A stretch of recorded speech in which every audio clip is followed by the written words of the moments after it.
Looking for cheap and reliable Madden 21 Ultimate Team coins? Head on over to u4gm.com, Madden NFL 21 coins, and use code SPORTS for 5% off your order.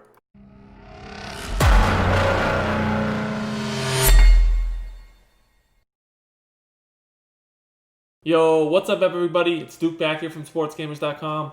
In today's Madden 21 tip, I'm going to break down a 3-play run scheme that is absolutely lethal and unstoppable. It's going to kill every defense out there that you could possibly face. If you're looking to get better at running the ball in Madden 21, this is the video for you guys to watch. So lately I felt like the run game has just been getting increasingly better and better.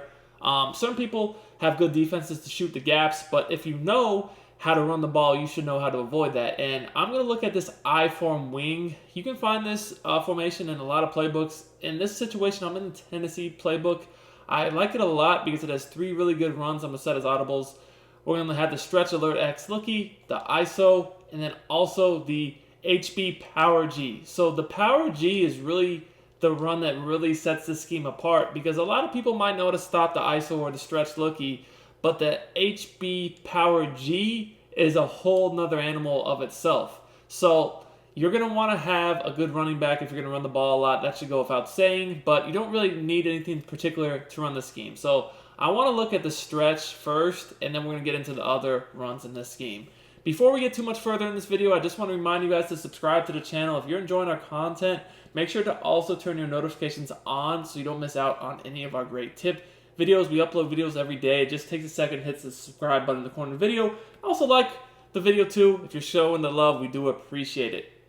Guys, in the meantime, if you're looking to get better at Madden 21, make sure to check out sportsgamers.com with the best Madden 21 tips and ebooks. We have defensive guides, offensive guides, and our Madden Vault tip membership where we post 4 to 6 new tips every week. If you guys are looking to stay ahead of the curve, stay ahead of the meta, become a better player, this is a must-have. So all that said, let's get into the video, guys. A lot of people are still running man-to-man and cover 4 as run D. A lot of people are even using the nickel formations to shoot the gap. But, you know, at the end of the day, this has something to beat everything. I want to look at cover 4 first. And really, guys, when I'm playing against somebody who's running zone, I like to use the stretch alert looky because it really does a great job still this year, just like last year, against beating zone defenses, because the defenders, when they're in zone, they do not react right away to the run. It doesn't really matter if they're in cover 4 or cover 2 or cover 3. Basically, if I know that they're playing zone, I want to run the stretch alert looky because I know it's going to work very well. One of the things I do watch out for when I'm deciding if I want to run the stretch or whatnot is if they pinch their D-line.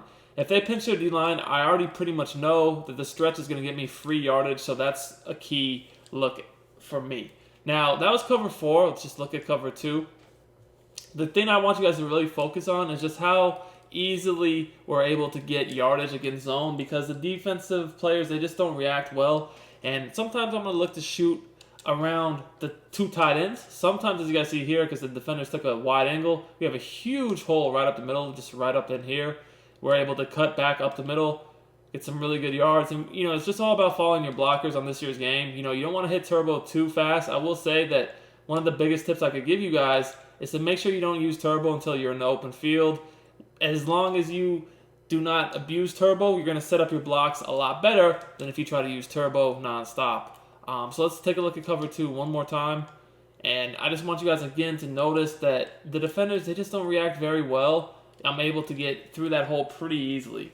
The one thing I will say, though, is if you see a defense that's not pinching their D-line or is just more of a spread-out look, for instance, somebody that's running more of a nickel set, especially, again, if they don't pinch their D-line, that's a good tell that you should run ISO. ISO is not going to get you a lot of huge yards. I mean, it's more so, I would say, going to get me that consistent 5 to 10 yards up the middle. But it really, what I'm doing with ISO is I'm making them pinch their D-line, because if they don't, I'm saying that I'll run ISO, and I'm pretty confident I can get, you know, consistent 5 or 10 yards. That's going to make them pinch their line, and it's going to allow me to start to run stretch a lot. So ISO, more than anything else, is just a play call to make them pinch their D-line, because again, once they pinch their D-line, stretch is wide open. But if they don't, I can just call ISO, and even if I don't get huge yards, like right there, that's about 4 or so yards, I mean, I know I'm moving the chains with it. And, you know, the defense can only allow you to do that so often before they stop letting you, just keep on pounding them with the ISO. Now, another thing about this, guys, is, if they're running man-to-man run Ds,